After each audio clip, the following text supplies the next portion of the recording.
Hello guys, आज चाहिँ मैले ब्लग लाउने टाइम पाएँ। यो चाहिँ हामी बेलुका घुम्नु गएको थिएँ नानीहरू लिएर, फ्यामिली टाइम टाइपको। तिनजना दिदी भाइ बहिनी तिनजनालाई चाहिँ लगेर घुमाउनु गएको हामी। बेलुका चाहिँ मजाको देख्दो रहेछ यो जग्गामा।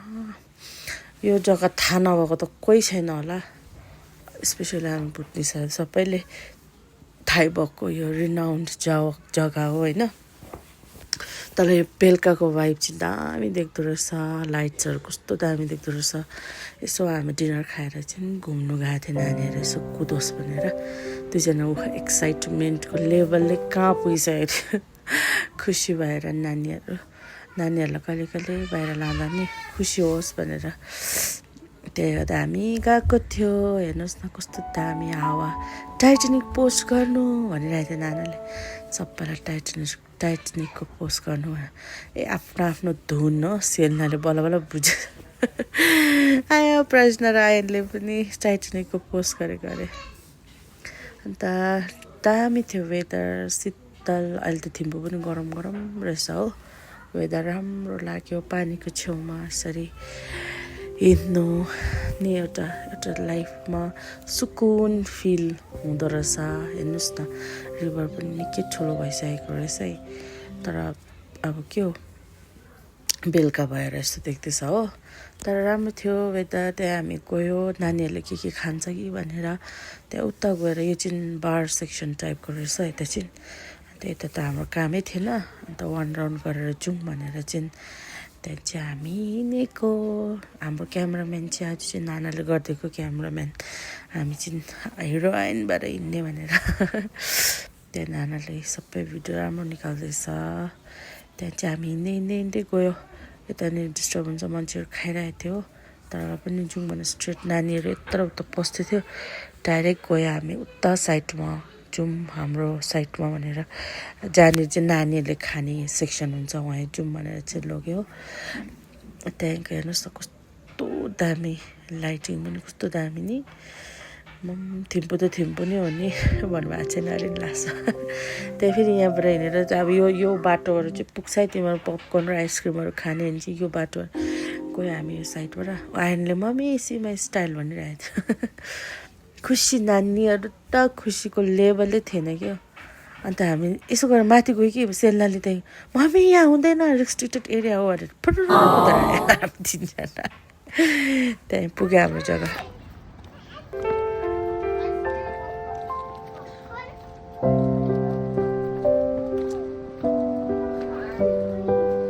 त्यसको बाद चाहिँ पुगेँ आइसक्रिमहरू त। तर आइसक्रिम चाहिँ नदिउँ भन्यो, के चिसो पपकर्न केकहरू खाओस् भनेर चाहिँ।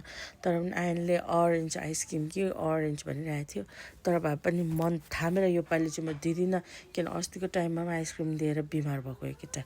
त्यसले गर्दाखेरि चाहिँ योपालि चाहिँ म होस्, मन मरोस् दुईजना दिँदिनँ, बरुभन्दा पपकर्न र केकहरू दिन्छु भनेर चाहिँ जाउँ भित्र भनेर चाहिँ नानीलाई भित्र गएन न। आमा दामी देशुपरले गरेकै हो, नगरेको होइन। कस्तो दामी एम्बियन्स। पहिला पनि आएको हामी, तर योपालि पनि आएको नि। अब यो टाइममा पनि अब नानी यति बेला अलिक ठुलो भएको थियो, त्यो टाइममा त सानै थियो। योपालि चाहिँ अलिक ठुलो भएर ल्याएको नि। त्यहाँको पपकर्न खाने आइसक्रिम खाने भनिरहेको थियो। पपकर्न र एउटा केक चाहिँ मगाएको थियो। हामी अलरेडी डिनर गरिसकेको थियो। हामी मुगलाईमा गएर डिनर खाइसकेर चाहिँ यो चाहिँ हामी जस्ट स्न्याक्स टाइपको क्या, अब डेजर्ट टाइपको के खाओस् भनेर चाहिँ लिएर आएको थियो। होइन कस्तो दामी एम्बियन्स, पुरा के हो मनै कस्तो खुसी पार्ने खालको जग्गा क्या यहाँनिर। खुसी लाग्यो मलाई। अन्त के भन्छ, सेल्नालाई पनि भिडियो बनाइदिएको नानाले। क्युट छ मेरो छोरी। अन्त चाहिँ त्यसको बाद चाहिँ मगाइराखेँ हो। म चाहिँ बिजी मगाउनुमा, नानीहरू यत्र उताको पर्सनली यहाँ बस्छौँ कि बसौँ भनिरहेको थियो हो। त्यहाँ नानीहरू कुद्यो, त्यहाँ मैले अर्डर गरेर राखेर एकछिनमा आउँछ भनेर बस्छु भनेर चाहिँ गएर सिटमा बस्छु भनेर चाहिँ त्यहाँदेखि चाहिँ हामी हेर्नुहोस् त कस्तो दामी जग्गा। त्यहाँ म बसेँ, सेल्नालाई आइन्छ न कहाँ बसेको भने टाढो न बस्छ कि त।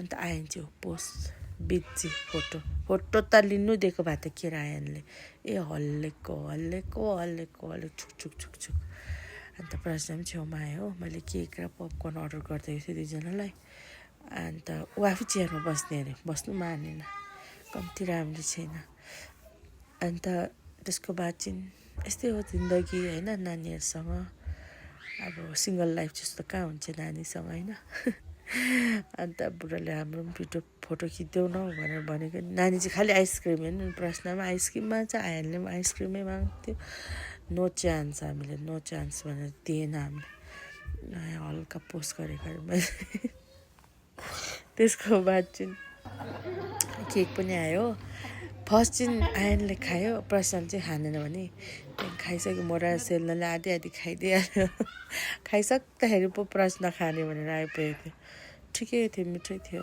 पपकर्न पनि मिठै थियो नानीहरू होइन आमा एक्साइटेड कुदेको अहिले पनि ब्याकग्राउन्डमा आमा हल्ला गरेर यहाँ रुमभित्र पसेर बनाएको भिडियो पनि यस्तै छ साथीभाइहरू जिन्दगी आज फेरि ब्लग बनाउनु त टाइमै पाउँदैन रहेछ यता काम उता काम गरेर निकै दिन पो भयो ब्लग पनि बनाउनु पाएन तर भए पनि आजको चाहिँ अपडेट गरिदिन्छु यो चाहिँ हिजोको हो आज अपडेट गरेको मैले त्यहाँ भरे चाहिँ फेरि घुम्नु जाँदाखेरि बनाउँछु guys see you in the next blog भन्छ नि मैले हल्का यति नै हो अब के गर्नु नानीहरूसँग यसरी नै घुमेर आयो त्यसको बाद त हामी घरमा फर्केर गएर डिनर त खाइहालेको थियो त्यहाँदेखिको फ्रेसन अप गरेर सुत्यो नानीहरूसँग यस्तै हो ऊ लास्टमा चाहिँ पपकर्न मागेको होइन नि यहाँ पाठीले पपकर्न मागेको कम्ती क्युट छैन यस्तै हो जिन्दगी कुदेको छ बेबीहरू अब हेर्नु मनपर्नेहरू हेरिदिनु नहेर्नु मनपर्नेहरू स्किप गरिदिनु यो चाहिँ जस्ट मेरो मेमोरिजको लागि मैले सेभ गरेर राखेको guys thanks for watching see you in the next blog bye by